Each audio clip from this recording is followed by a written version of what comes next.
세계 최고의 천재들이 모였다는 나사의 연구자들마저 비웃는 오타쿠 전설 케이시의 재앙과 계속해서 떨어지는 달의 위기로 인해 파울러는 마지막 작전을 이반합니다. 물론 케이시의 말이 맞다는 확신은 없지만 뭐라도 해보자는 거죠. 일단 나사에서 1차로 보낸 우주선은 그 외계 물질의 습격을 받아서 전원 사망했습니다. 충격적인 결과죠. 정말로 외계 물질이라니. 영화의 등장인물들은 이걸 무슨 벌떼 같은 걸로 생각하는 모양이고 그렇게 묘사하고 있습니다. 근데 이거 아무리 봐도 나노로봇 아닌가? 여기 사람들은 터미네이터 제네시스나 어벤져스 이런 거 안 보나? 절망적인 상황에서 파울러는 전 남편인 더그에게 전화를 겁니다. 그리고 과거에 나사와 국방부가 진행한 프로젝트에 대해서 물어보고 파울러는 진실을 확인하기 위해 나사 지하로 들어가서 진실을 확인합니다. 그리고 그때 누군가의 침입을 인지한 휠체어 탄 노인이 나타납니다. 도널드 서덜랜드인데요. 이 장면은 뭐랄까요? 정말 충격적입니다. 이 영화의 수준을 그대로 압축해 놓은 것 같은 장면이죠. 이 노인은 분명히 휠체어를 타고 뭔가 파울러를 막거나 경고하기 위해 나타난 것 같았습니다. 하지만 이 인물의 정체는 바로 롤랜드 에머리판 설명충 스피드 웨건인 겁니다. 영화를 보면서 가장 허탈하고 가장 어리석게 느껴지는 장면이기도 합니다.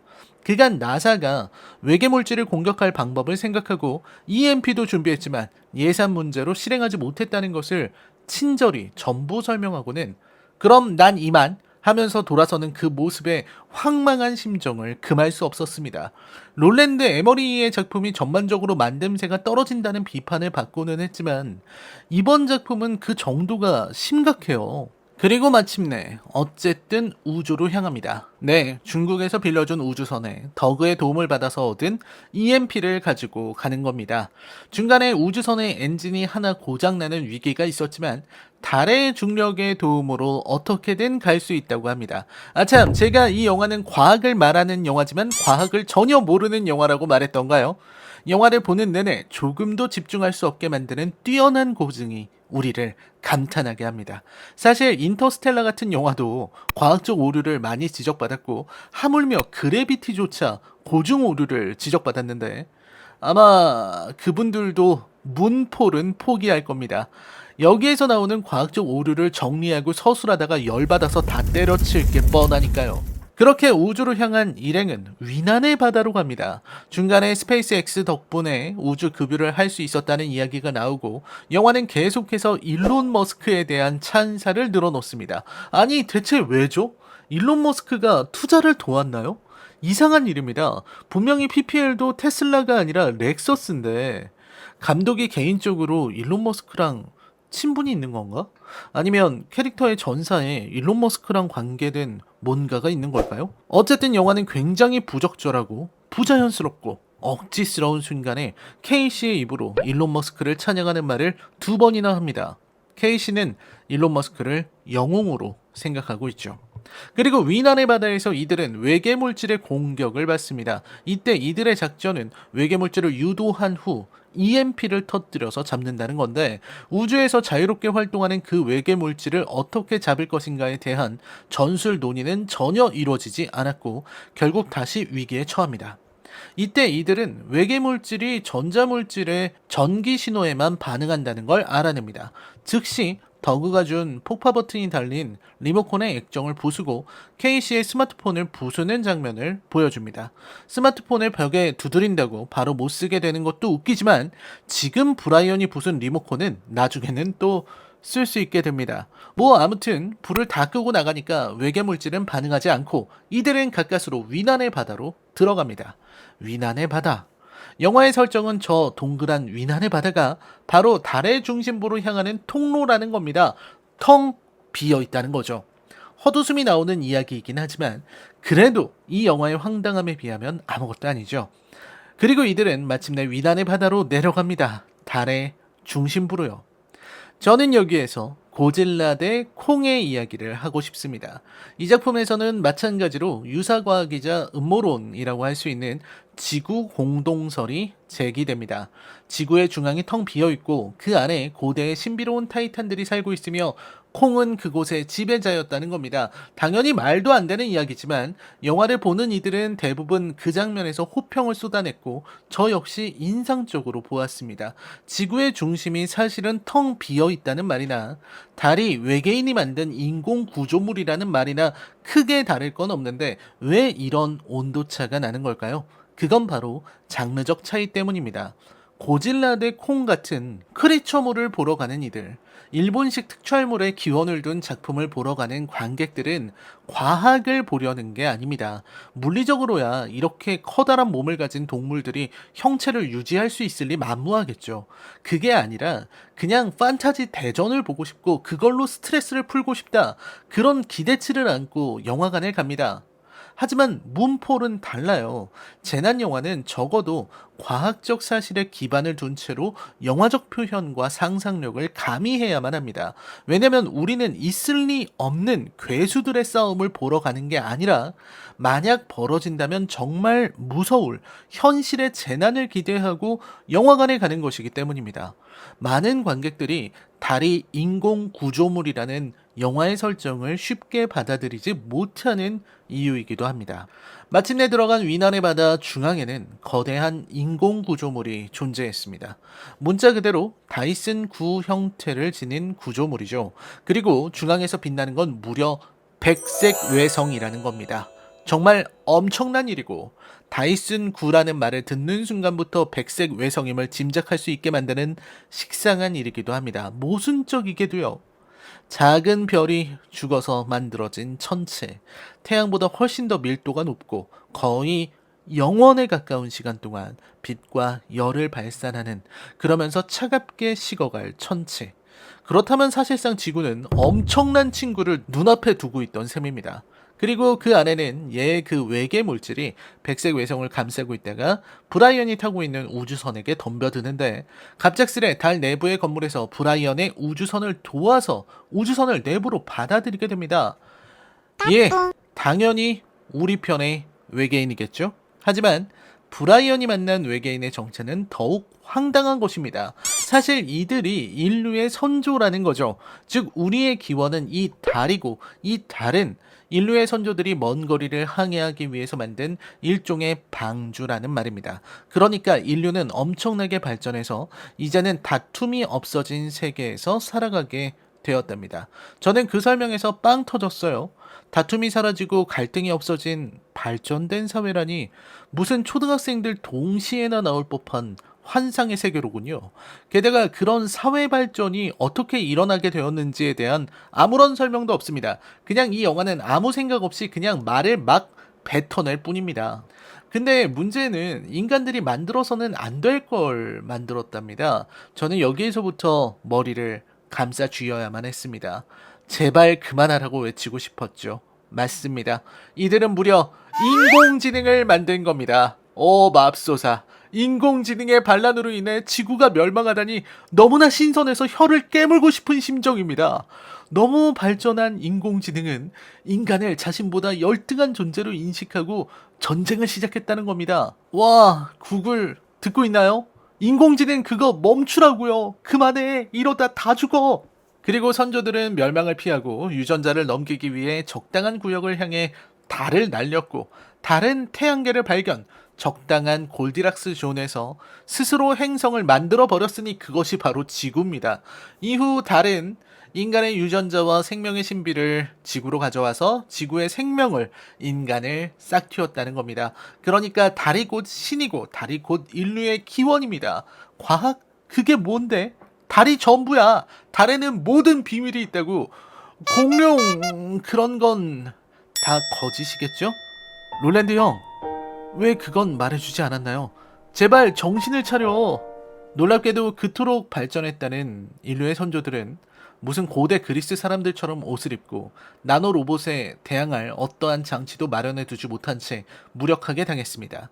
그들보다 문명을 활용하는 능력이 훨씬 더 적은 카르다시오프 척도로 보면 2단계를 넘을 것으로 보이는 선조들에 비하면 그야말로 원시인 수준인 지금의 인류도 EMP 같은 대응 병기를 마련할 수 있는데, 선조들은 다이슨 굴을 만들 수 있고 항성의 에너지를 이용할 수 있음에도 불구하고 손 놓고 당했다는 말입니까? 아무리 갈등과 싸움이 사라진 선조들의 세계라고는 하지만 선뜻 받아들이기는 어렵습니다. 아니, 어쩌면 선조들이 그렇게 당했기 때문에 지구의 후손들은 전투민족으로 성장하도록 둔 건가요?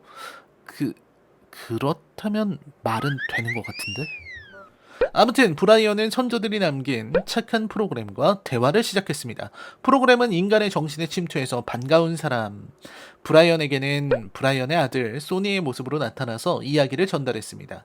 결국 그 나쁜 인공지능은 모든 인류를 절멸시키려고 하는데, 달과 지구를 발견하고서는 일거양득의 계책을 쓰기로 했다는 겁니다. 달을 떨어뜨려서 지구와 달을 동시에 파괴하겠다는 사악한 계획입니다. 나쁜 인공지능이 내부를 지배하고 있을 때는 달이 궤도를 이탈해 떨어지지만, 그 인공지능이 잠깐 자리를 비우면 얼른 달이 원래 궤도를 찾는 식의 인위적인 움직임이 가능했던 것도 지금 여기에서 벌어지는 갈등과 교전 상황 때문이었다는 것이죠.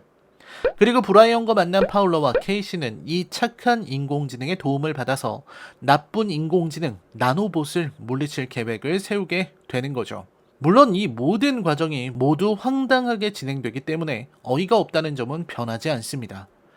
게다가 모든 음모론을 완벽하게 표현한 것도 좋았습니다. 케이시의 동료 음모론자 중에서 달에는 분명히 농장이 있을 거라면서 음모론을 펼치던 인물이 있었습니다.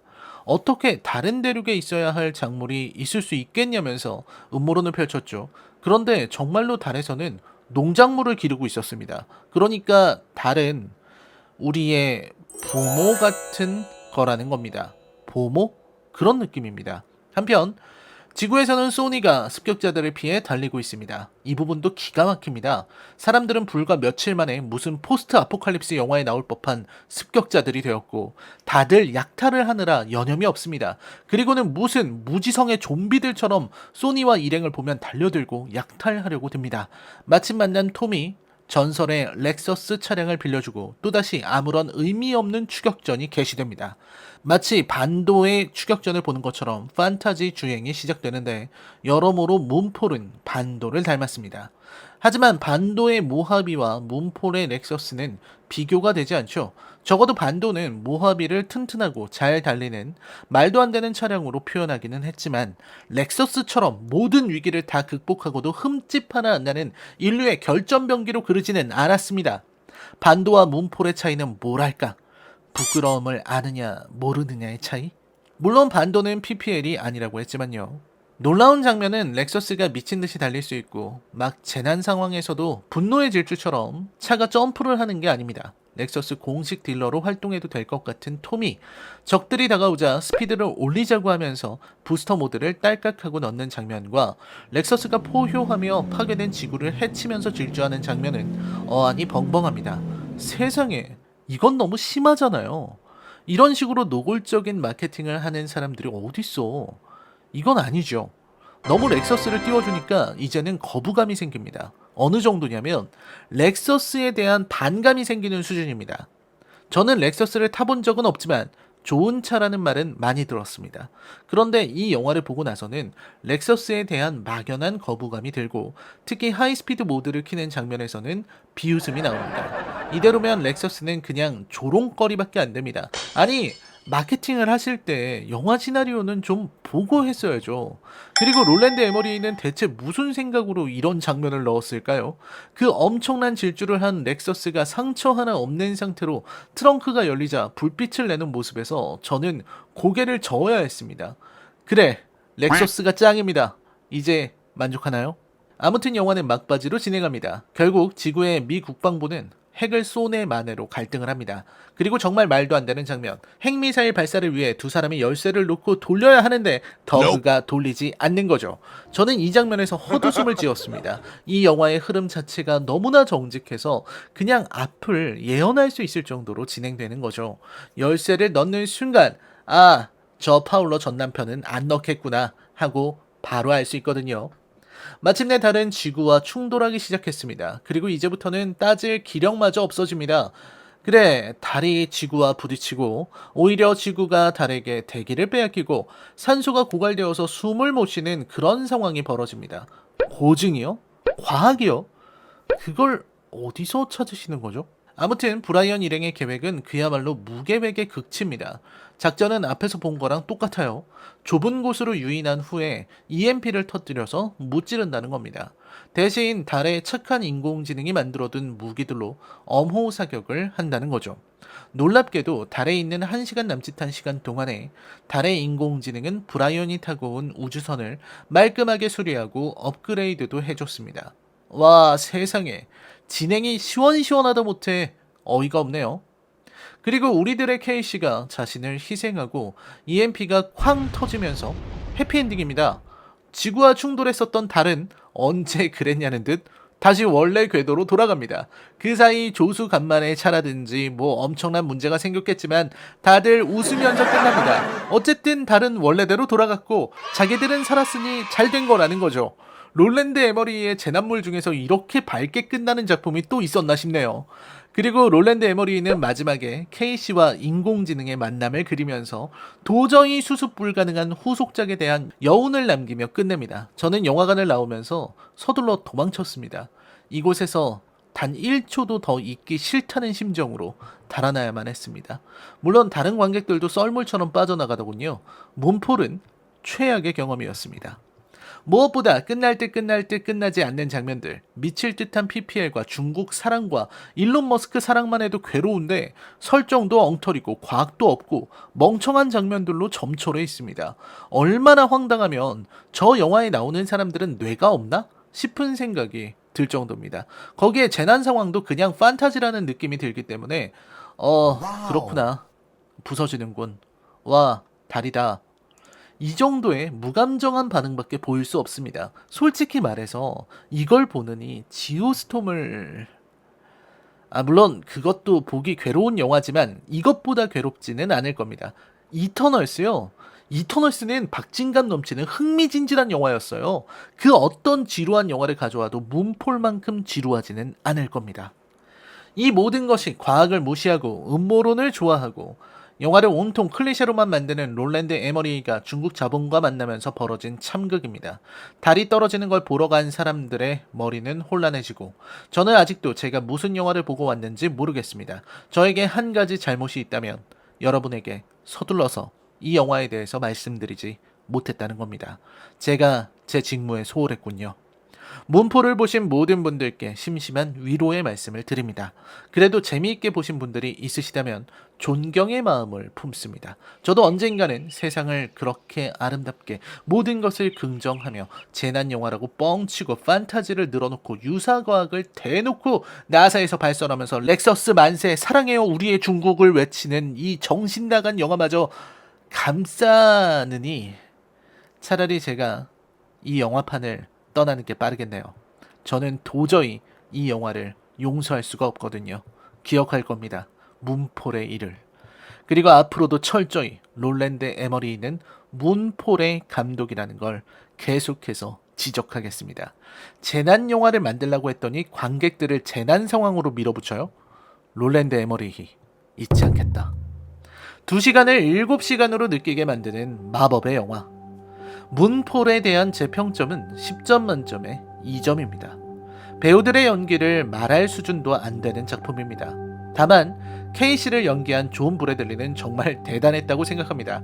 이게 이미지 캐스팅을 한 건지 아니면 오디션에서 엄청난 연기를 보여줬는지는 모르겠지만 저는 존 브래들리가 아닌 케이씨는 상상도 안 될 정도로 찰떡 같았습니다. 패트릭 윌슨과 할리 베리는 뭐 앞으로 좋은 영화에 나오면 되겠죠.